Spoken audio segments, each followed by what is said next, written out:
তিনি তার ঘরের মধ্যে নামাজ পড়ছিলেন। হঠাৎ করে তার বাড়িতে আগুন লাগলো। আগুন যখন লাগলো তখন আশেপাশের তার পাড়া প্রতিবেশীর লোকেরা এই সরগম শুনে আগুন নিভাতে আসলো। তার বাড়ির আগুন নিভিয়ে দেওয়া হলো। আগুন যখন নিভানো হয়ে গিয়েছে, মানুষ আগুন নিয়ে কথাবার্তা বলছে, এমন সময় ওই সাহাবী তিনি তার ঘর থেকে বের হচ্ছেন। তার সাহাবী বন্ধুরা বললেন, কি ব্যাপার ভাই, আপনার বাসায় আগুন লাগছে, আপনি ঘরের ভিতরে, আমরা এসে আপনার আগুন নিভালাম, অথচ আপনার কোনো সারা শব্দ নাই, ঘুমাচ্ছিলেন নাকি? তিনি বললেন, ভাই তোমরা কি বলছো? আমি তো এই মুহূর্তে নামাজ আদায় করছিলাম, তোমরা আমার বাড়ির আগুন নিভিয়ে দিয়েছ, আমি টোটালি টের পেলাম না। আপনারা বলুন তো, কারো বাড়িতে আগুন লাগলে চিল্লা চিল্লিটি কম হয় না বেশি হয়? মানে ঘুমন্ত ব্যক্তি থাকলেও আশেপাশে 10 বাড়ি পর্যন্ত জেগে যায়, হাই হলো কি দৌড়া। এটাই হচ্ছে নামাজ। নামাজ এমন মনোনিবেশ দিতে হবে আপনাকে। ওই সাহাবী নামাজের মধ্যে তার চিন্তা চেতনা, খুশু একাগ্রতা আল্লাহর প্রতি এত বেশি ছিল, তার বাড়িতে আগুন লেগেছে অথচ সেই ব্যক্তি টের পায় নাই। বলুন সুবহানাল্লাহ। একবার সাহাবায়ে কেরামদের একটি দল যুদ্ধের মাঠ থেকে ফিরছেন। এরপরে পথিমধ্যে রাত নেমে আসলো, তাঁবু নির্মাণ করা হলো, সবাই যে যার মতন ঘুমিয়ে পড়লো। রাসূলুল্লাহ সাল্লাল্লাহু আলাইহি ওয়াসাল্লাম দুইজন ব্যক্তিকে নির্দেশ দিলেন যে তোমরা দুইজন মিলে এই বাহিনীকে পাহারা দিবে। সবাই ঘুমাচ্ছে, এখন এই দুইজন ব্যক্তির পাহারাদার দায়িত্ব পড়লো, তারা রাত্রে পাহারা দিতে লাগলেন, বাইরের থেকে যেন শত্রু বাহিনী হঠাৎ করে মুজাহিদদের উপরে আক্রমণ করতে না পারে। এক পর্যায়ে রাত যখন কিছুটা গড়ালো, একজন সাহাবী আরেকজন সাহাবীকে বলল, ভাই দুইজন খামোখা দাঁড়িয়ে না থেকে একজন ঘুমিয়ে যায় আর আরেকজন পাহারা দেই, আমার যখন ঘুম চেপে আসবে তোমাকে জাগায় দেব, তুমি উঠে পাহারা দিবে, আমি আবার ঘুমিয়ে পড়বো। ওলাপালি।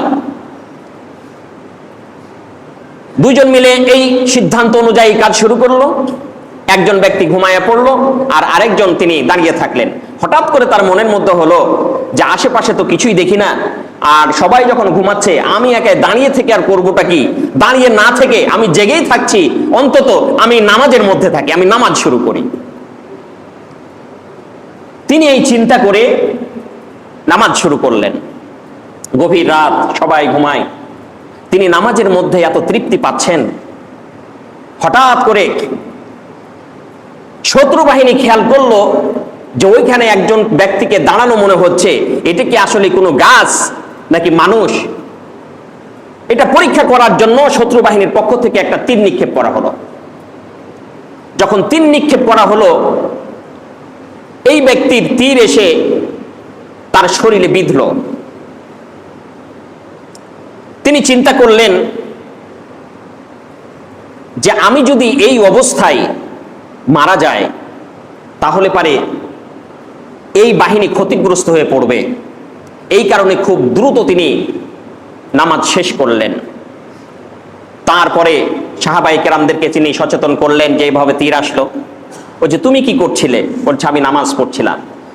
তিনি বললেন যে আমি নামাজের মধ্যে এত মজা পাচ্ছিলাম, আমার যদি এই ভয় না হতো যে আরেকটা তীর এসে আমার বক্ষ ভেদ করে চলে যায়, তাহলে পারে আমি নামাজ ছেড়ে দিতাম না। সুবহানাল্লাহ। এই ছিল তাদের নামাজ। যখনই সুযোগ পেয়েছেন তারা নামাজে দাঁড়িয়ে গিয়েছেন। তার কারণ আল্লাহর সাথে যদি আপনাকে বন্ধুত্ব স্থাপন করতে হয়, আল্লাহর সাথে যদি কথা বলতে হয়, সবচেয়ে উত্তম মাধ্যম, উত্তম তার, উত্তম মোবাইল, উত্তম টেলিফোন, এর নাম হচ্ছে নামাজ। সম্মানিত হাজরিন, এই জন্য নামাজের মধ্যে চুরি করা যাবে না। আপনি এক সেজদা থেকে আরেক সেজদায় উঠে বসলেন, বসার পরে মিনিমাম এক তাসবিহ পরিমাণ যদি আপনি না বসে থাকেন, সুবহান রাব্বিয়াল আলা বলতে যে সময়টুকু লাগে, মিনিমাম এতটুকু পরিমাণ যদি আপনি না বসেন, 3 তাসবিহ পরিমাণ বসতে পারলে সবচাইতে ভালো। মানে সেজদায় ছিলেন যতক্ষণ, উঠে বসবে থাকবেন ততক্ষণ, রুকুতে ছিলেন যতক্ষণ, দাঁড়িয়ে থাকবেন ততক্ষণ, এটা হচ্ছে সবচাইতে উত্তম। আর যদি অতক্ষণ নাও পারেন, অন্তত 1 তাসবিহ পরিমাণ দাঁড়িয়ে থাকতে হবে এবং 2 সেজদার মাঝে 1 তাসবিহ পরিমাণ বসতে হবে। আপনি সিজদা থেকে উঠেই আপনার বডি স্থির হলো না, এখনো ঝোঁক আছে, এই ঝোঁকে আপনি আপনার সেজদায় চলে গেলেন, আপনি এটা তারতিব নষ্ট করলেন। যদি আপনি সাহু সেজদা না দেন, আপনার নামাজ ফাসেদ হয়ে গেল, একটা নামাজ হবে না, বলুন নাউযুবিল্লাহ। এই কারণে প্রত্যেকটি কাজ নামাজের মধ্যে করতে হবে ধীর স্থির ভাবে। সম্মানিত হাজরিন, এরপর নবী করিম সাল্লাল্লাহু আলাইহি ওয়াসাল্লাম বলেছেন, যেই ব্যক্তি আজান শুনল, আজান শোনার পরে জামাতে হাজির হলো না, আমার ইচ্ছে হয় যে কাউকে নির্দেশ দিই যে কিছু লোকড়ি সংগ্রহ করার জন্য, এবং যেই ব্যক্তি আজান শোনার পরে ওযু ছাড়া মসজিদে আসে নাই জামাতের সাথে নামাজ পড়ার জন্য, ওই বাড়িতে আমি ওই খড়িগুলা দিয়ে তার বাড়িটাকে জ্বালাইয়া দিই, বলুন নাউযুবিল্লাহি মিন যালিক। আচ্ছা, কথাটাকে আল্লাহ রাসূলের যেমন তেমন না মারাত্মক? তিনি তারপরে বিশ্লেষণ করছেন যে ওই বাড়িতে যদি নারী, শিশু আর যদি আল্লাহর সৃষ্ট ছোটখাটো পোকামাকড়গুলি যদি না থাকতো, তাহলে পরে ওই বাড়িটাকে আমি জ্বালিয়ে ভস্ম করে দিতাম। তাহলে একজন মুমিনের দায়িত্বই হচ্ছে, যেমনই আপনাকে আল্লাহু আকবার বলে মসজিদ থেকে মুয়াজ্জিন ডাক দিয়েছে, আযান দিয়েছে, আহ্বান করেছে, আপনার দায়িত্ব হচ্ছে সাথে সাথে আপনাকে সব কাজ ফেলে দিয়ে আল্লাহর ডাকে সাড়া দিয়ে নামাজটি আগে আদায় করে নেওয়া। সুবহানাল্লাহ, এর চাইতে উত্তম পদ্ধতি, উত্তম আনন্দ এই পৃথিবীতে মুসলমানদের জন্য আর কিছু হতে পারে না। সম্মানিত হাজরিন, নবী করিম সাল্লাল্লাহু আলাইহি ওয়াসাল্লাম পরবর্তী অংশে কসম কাটছেন, আল্লাহি, যেই ব্যক্তি মসজিদে আজান শোনার পরেও আসলো না, ওই ব্যক্তিটাকে যদি একটি চিকন হাড্ডি দেওয়া হতো, কিংবা বকরির 2টি রান কিংবা 2টি খুর দেওয়া হতো, তাহলে পারে সেই লোভে হলেও সে আসতো। আপনারা বলুন তো দেখি, যদি এখানে প্রত্যেকটা ওয়াক্তে আমাদের মসজিদের যে কমিটি সদস্যরা আছেন, ওনারা যদি সিদ্ধান্ত নেয় প্রত্যেক ওয়াক্তে একটা করে খাসির রান দেওয়া হবে, আপনারা বলুন তো দরগার কোন মানুষটা থাকবে? শুধু ছেলে মানুষরা, মেয়েরা পর্যন্ত বোরখা পরে চলে আসবে, নামাজ হোক আর না হোক মসজিদে আগে যায়, অন্তত মাছ আর গোশত কিনা লাগবে না। কি ঠিক না বেটি? আল্লাহ রাসূল সাল্লাল্লাহু আলাইহি ওয়াসাল্লাম এই কথাটা বলেও দিয়েছেন যে তারা পৃথিবীর সামান্য লোভে হলেও তারা মসজিদে ছুটে আসতো, অথচ তারা তো জানে না যে নামাজের জামাতে উপস্থিত হতে পারলে কত নেকি। সামনে ইনশাআল্লাহ আলোচনা আসবে। এরপরে নবী করিম সাল্লাল্লাহু আলাইহি ওয়াসাল্লাম যেইভাবে খুশুর সাথে নামাজ পড়তে বলেছেন, এর একটা ছোট্ট ডকুমেন্ট আপনাদের সামনে উপস্থাপন করি। আব্দুল কাদের মহিউদ্দিন জিলানী রহমাতুল্লাহ আলাইহির নাম আপনারা শুনেছেন, তাই না? এনাকে কি বলা হয় বলুন তো? বড় পীর আব্দুল কাদের মহিউদ্দিন জিলানী। তার পিতাও ছিলেন একবার খুব বড় মাপের একজন আলেম, হযরতে মুসা রহমাতুল্লাহ আলাইহি, আবু মুসা। আব্দুল কাদের জিলানী রহমাতুল্লাহ আলাইহি তখন তিনি একবারে ছোট্ট বালক, ছোট্ট শিশু, অবুঝ শিশু, তেমন কিছু বুঝতেন না। আব্বা ওই মসজিদের ছিলেন ইমাম। যেহেতু আবু মুসা রহমাতুল্লাহ আলাইহি তিনি জুমার নামাজ পড়াবেন, এই জন্য বাসার থেকে বের হয়েছেন। আর হযরতে আব্দুল কাদের মহিউদ্দিন জিলানী রহমাতুল্লাহ আলাইহি তিনি আব্বার সাথে আসার জন্য জেদ ধরেছেন। ছোট বাচ্চারা এরকম আমাদের সাথে আসার জন্য জেদ ধরে না? ধরে না? ধরে। তিনি বললেন যে বাবা, তুমি এখনো ছোট, একবারে অল্প বয়স তোমার, আর একটু বড় হও। জেদ ধরলেন, তিনি আসবেন। সাথে নিয়ে আসলেন আবু মুসা রহমাতুল্লাহ আলাইহি, তিনি খুতবা দিচ্ছেন। আর ছোট বাচ্চা, ও তো আর আপনার নিয়ন্ত্রণে থাকে না, এদিক ওদিকে একটু দৌড়াদৌড়ি করে। হযরত আব্দুল কাদের মহিউদ্দিন জিলানী রহমাতুল্লাহ আলাইহি তিনি মসজিদের বাইরে অবস্থান নিয়েছেন। এদিকে নামাজ হয়ে গেল, আব্দুল কাদের মহিউদ্দিন জিলানী রহমাতুল্লাহ আলাইহি বাইরে দাঁড়িয়ে আছেন। নামাজ শেষে ওই মসজিদের মুসল্লিরা যখন বের হচ্ছে, দেখলেন যে কারো স্যান্ডেল নির্দিষ্ট জায়গায় নাই। যতজন যেভাবে স্যান্ডেল রেখে এসেছিলেন, কারো স্যান্ডেল দেখা যাচ্ছে খানিক দূরে ছুঁড়ে ফেলা আছে, কারো স্যান্ডেল ওই পাশে, কারো স্যান্ডেল ওই পাশে, সব এলোমেলো। আবার কিছু স্যান্ডেল দেখছেন যে খুব গোছানো অবস্থায় এক সাইডে গোছানো আছে। স্বাভাবিকভাবে যদি এরকম অবস্থায় আপনার মেজাজ খারাপ হবে, সামনে পুকুর আছে, দুইটার মধ্যে একটা যদি কেউ পুকুরে ছুঁড়ে ফেলে আপনার কেমন লাগবে? সময় বিরক্তিকর ব্যাপার। সব মুসল্লিরা রাগান্বিত কাজ করলোটাকে? ছোট্ট শিশু বড় পীর আব্দুল কাদের মহিউদ্দিন জিলানী রহমাতুল্লাহ আলাই, তিনি সগর্বে সাহসিকতার সাথে বললেন, আমিই করেছি এই কাজ। বলছে, কেন তুমি এই কাজ করেছো? বলছে, আপনারা দেখেন, কিছু স্যান্ডেলকে আমি দূরে নিক্ষেপ করেছি, আর কিছু স্যান্ডেলকে আমি খুব সুন্দরভাবে গোছিয়ে ওইগুলাকে ঝেড়ে মুছে খুব সুন্দরভাবে আমি সাজায় রেখেছি। কারণটা কি? হযরত আব্দুল কাদের মহিউদ্দিন জিলানী বলেন, আমি লক্ষ্য করেছি যাদের স্যান্ডেলগুলিকে আমি ছুঁড়ে মেরেছি, ওই ব্যক্তিরা এমন ভাবে নামাজ আদায় করেছে যেই নামাজের পদ্ধতি আল্লাহর রাসূল শিখান নাই। তাদের নামাজের মধ্যে ভেজাল ছিল। এই নামাজ আমার দেখতে ভালো লাগে নাই। তারা যেরকম নামাজের মধ্যে এলোমেলো করেছে নামাজকে, তেমনি ভাবে আমি তাদের স্যান্ডেল গুলোকে এলোমেলো করে দিয়েছি। আর যাদেরকে আমি দেখেছি আল্লাহ রাসূল যেমনে নামাজ পড়েছেন, যেই পদ্ধতিতে নামাজ আদায় করেছেন, সুন্দর পদ্ধতিতে যারা নামাজ আদায় করেছে, নামাজের মধ্যে যাদের খুশু ছিল, এই সমস্ত ব্যক্তিদের স্যান্ডেল গুলি আমার পোশাক দিয়ে মুছে মুছে সুন্দরভাবে সাজায় রেখেছি। আপনি আর আমি যে শিশু ছিলাম, আব্দুল কাদের মহিউদ্দিন জিলানী তো সেই শিশু ছিলেন না। ছোট্ট থেকেই আল্লাহ পাক তার ভিতরে কিছু কেরামতি দিয়েছিলেন।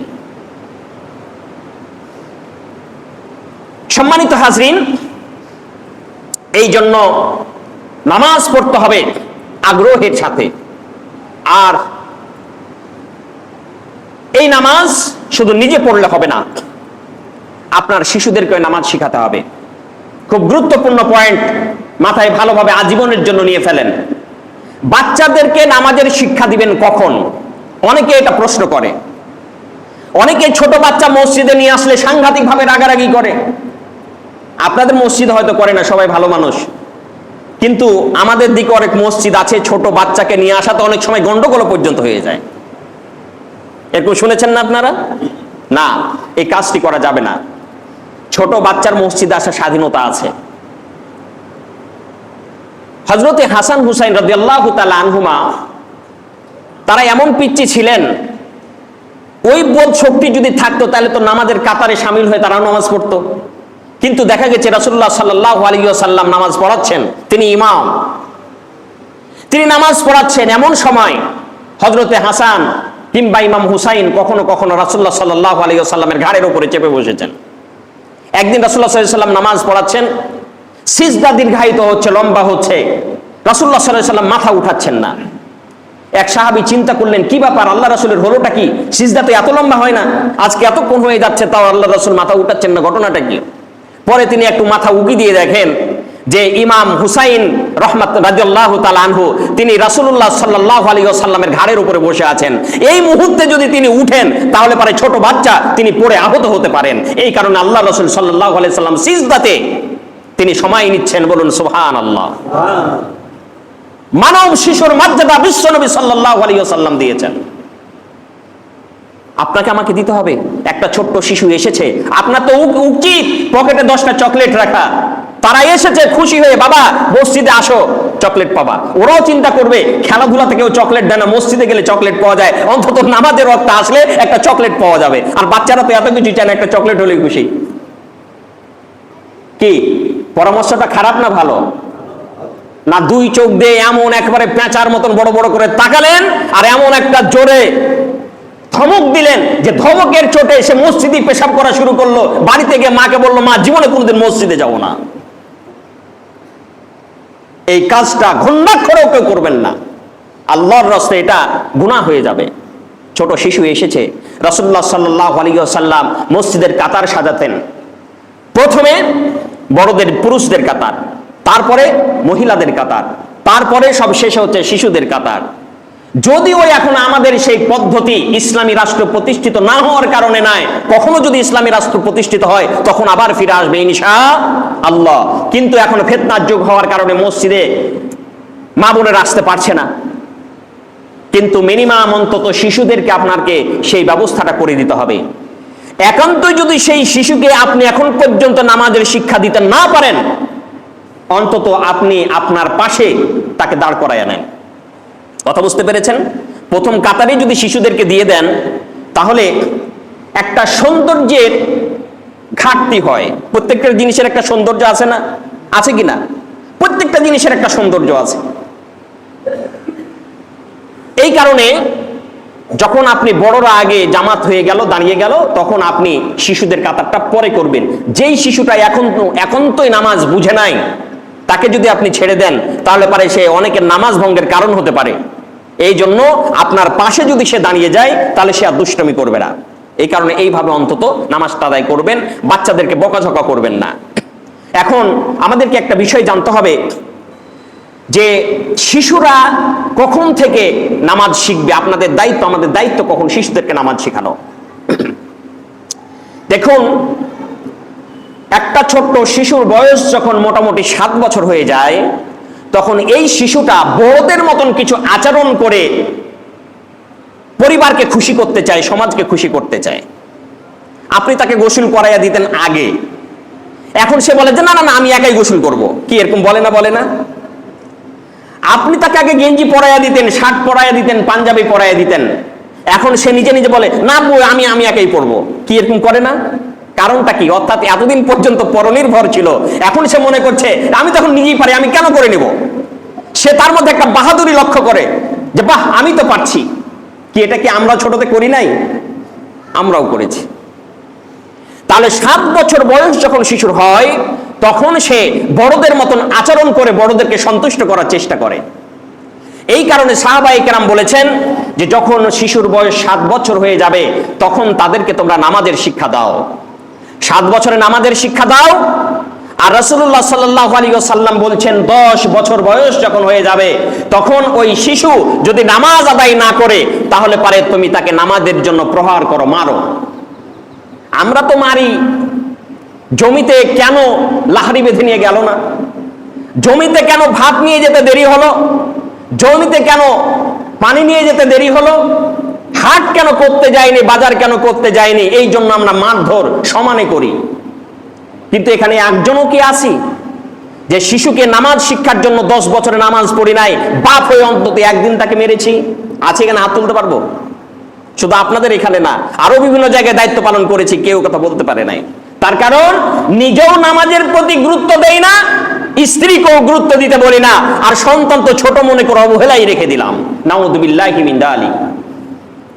আপনাদের এর একটা মাসলা বলে দেই, এটা অত্যন্ত গুরুত্বপূর্ণ। শিশুকে আপনি মারবেন, আমরা বাচ্চাদেরকে শাসন করি, মারি।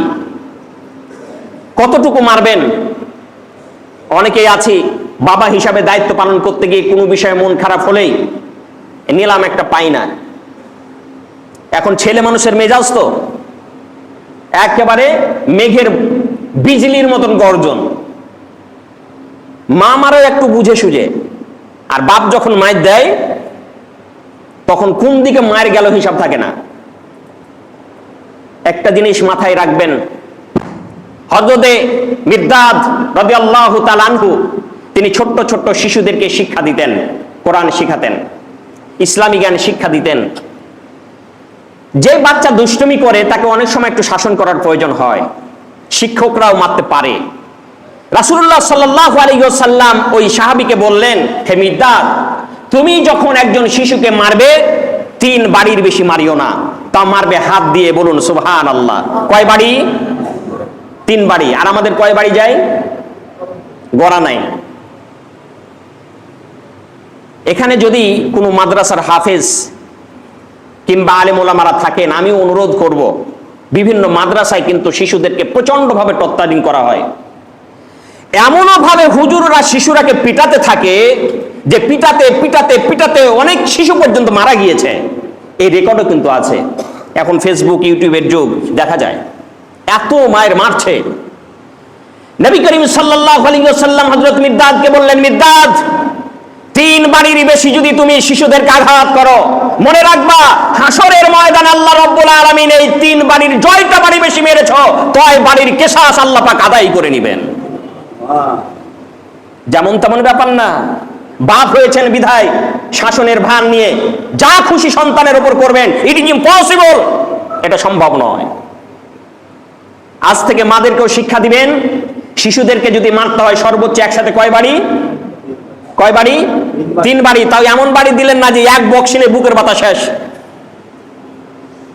এই বাড়ি নয়। আপনাকে বুঝতে হবে ছোট্ট শিশুটার সহন ক্ষমতা কতটুকু। এই জন্য মারতে হবে মৃদু মারতে হবে, অর্থাৎ এই মারটা ওই বাচ্চাটার জন্য অপমানমূলক, সেটা হিসেব করবে, এই জন্যই মূলত মারা। সম্মানিত হাজরিন, এই জন্য নামাজেরও যদি আপনি মারেন, তাহলে সর্বোচ্চ কয় বাড়ি একসাথে মারা যাবে? 3 বাড়ি, তাও হাত দিয়ে লাঠি দিয়ে নয়, মৃদু বাড়ি মারতে হবে। আজকের থেকে এই আমলটা আপনারা করবেন, মা বোনদেরকে বাসায় গিয়ে শিক্ষা দিবেন। এইবার আপনাদেরকে বলি, কত প্রসঙ্গে আরেকটা বিষয় আপনাদেরকে বলে ফেলি, অনেক সময় বলা হয় না, কিন্তু এটা আমাদের জানা খুব জরুরি। আমাদের এলাকায়, বিভিন্ন এলাকায় শিশুদের ন্যাংটা দৌড় হয়, দেখেছেন? বিজয় দিবসে খেলাধুলা হলে পারে ন্যাংটা দৌড় হয় না? হয় না? আপনারা কথা বলছেন, এদিকে হয় না নাকি? আস্তাগফিরুল্লাহ ওয়া আতুবু ইলাইহি। আল্লাহর রাস্তায় যারা আয়োজন করেন, এই নোংরা কাজটা করবেন না, এটা গুনাহের কাজ।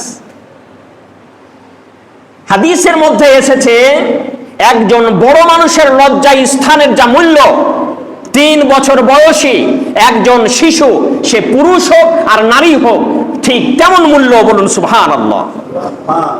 এই কারণে 3 বছর যখন পার হয়ে যাবে, তখন কোনো ব্যক্তির সামনে ওই শিশুকে আপনি উলঙ্গ করতে পারবেন না। আর 3 বছর বয়সী শিশুরা কখনো এই ন্যাংটা দৌড় দিতে আসে না? মিনিমাম 5 থেকে 7 বছর, বলেন। এই কারণে আল্লাহর রাস্তায় এই উলঙ্গপনা, বেহায়াপনা ছড়াবেন না। একজন 3 বছরের শিশুর লজ্জা স্থানের যে মূল্য, একজন বড় মানুষের, নারী হোক পুরুষ হোক, তাদের লজ্জা স্থানের মূল্য একই সমানের মূল্য। এই কারণে শিশুদেরকে যথার্থ পরিমাণে পোশাক দিবেন, ছোট্ট থেকেই বড়দের মতন আদব আখলাকে গড়ে তুলবেন। সম্মানিত হাজরিন, এইবার আপনাদেরকে বলি, হযরতে আব্দুল্লাহ ইবনে ওমর রাদিয়াল্লাহু তাআলা আনহু তিনি বলছেন যে হযরত আব্দুল্লাহ ইবনে ওমর শিশুদেরকে নামাজ শিখাতেন যখন শিশুরা ডান থেকে বাম গুনতে পারত। যখন তারা চিনতে পারত যে এদিকে ডান বলে, এটা ডান হাত আর এটা বাম হাত। এটা কি একবারে ছোট্ট শিশুরা পারে? কারা পারে? মিনিমাম 7 বছর বয়সে যারা হয়, তারা এটা বুঝে যে এই হাতটাকে ডান হাত বলা হয়, আর এই হাতটাকে বাম হাত বলা হয়। এমন যখন ডান বাম গুনতে পারতেন, তখন আমরা তাদেরকে নামাজের শিক্ষা দিতাম। বলুন সুবহানাল্লাহ। এরপর জুনদুব বিন আবি সাবিত রাদিয়াল্লাহু তাআলা আনহু থেকে বর্ণিত যে সাহাবীদের শিশুরা যখন 1 থেকে 20 পর্যন্ত গুনতে পারতেন, তখন সাহাবীরা তাদের শিশুদেরকে নামাজের শিক্ষা দিতেন। তাহলে 1 থেকে 20 পর্যন্ত গুনতে পারে মোটামুটি 7 বছরের শিশুরা। কি কথা ঠিক কিনা? তাহলে এই সময় যখন উপনীত হবে, তখন শিশুদেরকে নামাজের শিক্ষা দিতে হবে।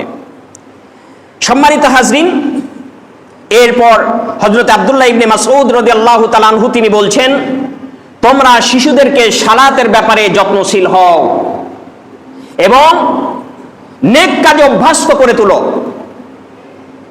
তার কারণ নেকির কাজ অভ্যাসের মাধ্যমে গড়ে উঠে, অভ্যাস ছাড়া নেকির কাজ হয় না। আপনি ফজরের সময় নামাজ পড়তে উঠছেন, আপনার শিশুটাকেও আপনি নামাজের জন্য ডাকুন। একটু হাতে সময় নিয়ে উঠুন, নামাজের জন্য ডাকুন। ওই শিশুর হাত ধরে আপনি মসজিদে নামাজ পড়তে নিয়ে আসবেন। এটা হচ্ছে সবচেয়ে উত্তম। আপনারা বলুন তো দেখি, যে এই যে মা বোনেরা ভোর রাত্রে রমাদান মাসে যে উঠে, তাদের উপর একটা বড় দায়িত্ব থাকে না? এই দায়িত্ব যখন তাদের উপর পড়ে যায়, যতই ঘুমের চাপ থাকুক, ঠিক নির্দিষ্ট টাইমে কিন্তু তাদের ঘুমটা ভেঙে যায়। না ভুল বলছি?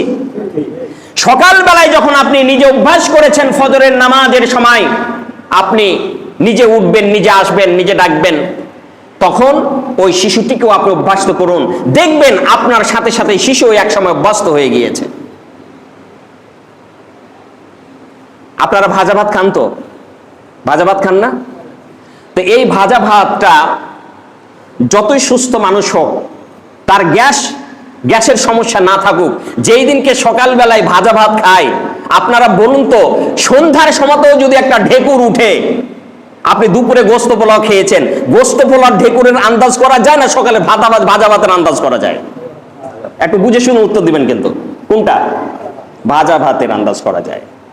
তার কারণ ওই যে প্রথমে যে খাবার আপনি ঢোকায়া দিয়েছেন, যতক্ষণ ভিতরে আছে ততক্ষণ আপনাকে তাড়াবেও। এই কারণে শিশুদেরকে যখন আপনি নামাজের ব্যাপার অভ্যস্ত করবেন, ভালো ভালো কাজে অভ্যস্ত করবেন, তখন শিশুরা অটোমেটিক এই ভালো কাজ তারা স্মরণ রাখবে। আল্লাহর রাস্তা আমাকে মাফ করেন, একটা জিনিস বোঝানোর জন্য বলছি। সেটি হচ্ছে এই, আমার দুইটা ছেলে, একজনের বয়স হচ্ছে 15 আর একজনের বয়স হচ্ছে 9 বছর। তো তাদেরকে ছোট্ট থেকে আমি একটু অভ্যস্ত করেছি নামাজ পড়ার জন্য। খেলাধুলারও যদি টাইম হয়, ওদেরকে এমন ভাবে বলা আছে, খেলাধুলার টাইম হলেও খেলতে খেলতে নামাজের আজান দিয়েছে, আগে উজু করে মসজিদে গিয়ে ঢুকবে। এটাকে আমি এমনি পেরেছি। দুপুরে বাচ্চাদেরকে গোসল করানো হয়ে গিয়েছে, মা আগে বলছে নামাজ পড়ে আসবা তারপরে খাবা। সন্তানদের অভ্যাসটা এখন এমন, নামাজের আগে একবারও বলবে না আম্মা ক্ষুধা লেগেছে, বরং রেডি হয়েছে, আজান হয়েছে, সাথে সাথে মসজিদে গিয়ে আগে নামাজ পড়ে আসবে তারপরে খাবে। আপনি বললেন না যে আমি আমার ঢোল বাজাচ্ছি, বিষয়টা এমন নয়, বোঝানোর জন্য বলছি। আল্লাহর রাস্তে আপনারা এভাবে অভ্যাস করুন। আজকে তাদেরকে যখন এভাবে আপনি গড়ে তুলবেন, এক সময় আপনার চোখ ঠান্ডা হয়ে যাবে। আমরা দোয়া করি, দোয়া তো আমরা ছেড়েই দিলাম, দোয়া তো এখন আর করি না। আমরা দোয়ার মধ্যে বলি রব্বানা হাবলানা মিন আজওয়াজিনা ওয়া যুররিয়াতিনা কুররাতা আয়ুনি ওয়াজআলনা লিল মুত্তাকিনা ইমামা। আয় আল্লাহ তাআলা, তুমি আমার স্ত্রীদেরকে, আমার সন্তানদেরকে আমার নজর জোড়ানোর মতন করে দাও। সুবহানাল্লাহ। আমার স্ত্রীকে দেখান যেন আমার নজর জুড়িয়ে যায়, অর্থাৎ ভালো ভালো কাজগুলি সে এমন ভাবে করবে যাতে করে দেখে আমার কলিজা ঠান্ডা হয়ে যায়। আমার শিশুরাকে দেখে, আমার সন্তানরাকে দেখে আমার নজর যেন জুড়িয়ে যায়। ভালো ভালো কাজ যখন সন্তানরা করে তখনই তো পিতামাতার নজর জুড়ায়। আর তুমি আমাদেরকে মুত্তাকিদের ইমাম বানিয়ে দাও। সুবহানাল্লাহি ওয়া বিহামদিহি। মুত্তাকিদের নেতা বানিয়ে দাও। কত সুন্দর দোয়া, কয়জন করি? সন্তান কিভাবে ইসলামের পথে আসবে, দোয়া তো আল্লাহর কাছে করি না। স্ত্রী কিভাবে ধার্মিক হবে, দোয়া তো আল্লাহর কাছে করি না। কিভাবে ধার্মিক হবে? দোষ তো আমাদেরও। সম্মানিত হাজরিন, এই কারণে আসুন নামাজের ব্যাপারে রাসূলুল্লাহ সাল্লাল্লাহু আলাইহি ওয়াসাল্লাম আমাদেরকে যেইভাবে নামাজ পড়তে বলেছেন আমরা সেইভাবে নামাজ আদায় করব। শিশুদেরকে যেইভাবে নামাজ যখন থেকে শিখাতে সাহাবায়ে কেরাম উৎসাহ দিয়েছেন, আমরা সেইভাবে শিশুদেরকে সালাত শেখানোর জন্য চেষ্টা করব। আজকের আলোচনা এই পর্যন্তই। ইনশাআল্লাহ ধারাবাহিকভাবে আলোচনা হবে। আপনারা নামাজের আজান হওয়ার সাথে সাথেই মসজিদে চলে আসবেন। খুব গুরুত্বপূর্ণ আলোচনা হবে সামনে। আপনারা আল্লাহ রাব্বুল আলামিন আমাদেরকে সকলকেই যেন হেদায়েতের উপরে রাখেন। আমিন। ওয়া আখিরু দাওয়ানা আলহামদুলিল্লাহ। আসসালামু আলাইকুম ওয়া রাহমাতুল্লাহি ওয়া বারাকাতুহু। সুন্নাত পড়ি।